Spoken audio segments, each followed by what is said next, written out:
तव्हां ॿुधायो त जेको ही ब्रेस्ट फीडिंग अवेयरनेस जे हवाले सां इंटरनेशनली समूरो हफ़्तो 1 ऑगस्ट टू 7 ऑगस्ट मल्हायो वियो, इन हवाले सां मां ॿुधायो त छो ज़रूरी आहे, सभ खां पहिरियां त इन जी जेको आहे अहमियत उहा ॿुधायो, ऐं वरी इहो ॿुधायो त उन जा जेके फ़ाइदा आहिनि उहे ॿार खे ऐं उनजी माउ खे केतिरा था पवनि। जी जी, थैंक यू सो मच।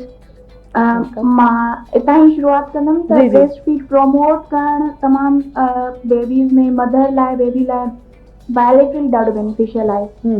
असांजी सोसाइटी में कंप्लेन इहा ईंदी आहे त बेबी फीड नथो वठे, मदर कंप्लेन खणी ईंदी आहे त बेबी खे असां फीड कराए नथा सघूं। ईअं एक्चुअली हूंदो ई न आहे, it's a natural process. Mother feed कराईंदी, इट्स अ वे। अगरि हुनखे प्रॉपर होल्डिंग अचे थी त तव्हां ब्रेस्ट फीड खे प्रोमोट करे वेंदो। ऐं ईअं न आहे त तव्हां बेबी त सक कंदो ई ऐं पोइ बाद में तव्हांखे फीड ईंदो।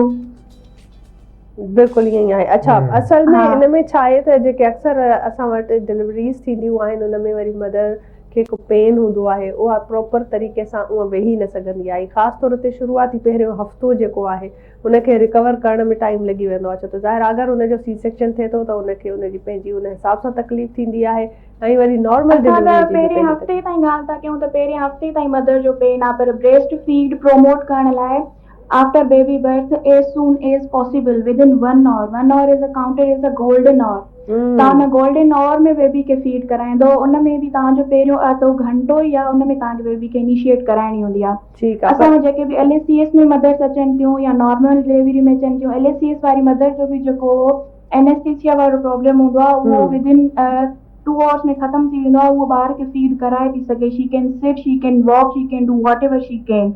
इहो एक्सक्यूज़ हूंदो आहे त शी इज़ हैविंग पेन और समथिंग एल्स। न, ईअं न आहे हूंदो। तव्हां बेबी खे फीड कराए था सघो ऐं बेबी खे इनिशियल फीड ॾियणु लाज़मी आहे। हिननि पहिरियनि स्टार्टिंग वारनि डेज़ में मदर सम्झंदी आहे त थिक फीड आहे, इहो डिस्कार्ड करणु खपे, इहो क्लोस्ट्रम हूंदो आहे। It's a very healthy, very proteinaceous for the baby. अच्छा, पर फर्स्ट आवर में त वरी ईंदो ई न आहे न, फर्स्ट आवर में वारी फीड ईंदो बि न आहे।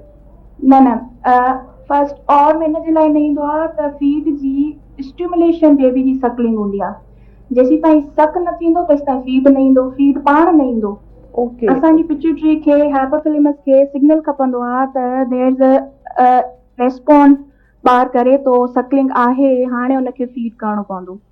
जेसीं ताईं बेबी सक न कंदो फीड न थींदी। ऐं पोइ एक्सक्यूज़ ॾींदा त फीड आहे न, ठहे नथो। बेबी तव्हां सही सां पोज़ीशन में ॼारायो, बेबी सक कंदो त फीड ईंदो। फीड उहो पोइ इजेक्ट थींदो ॿार।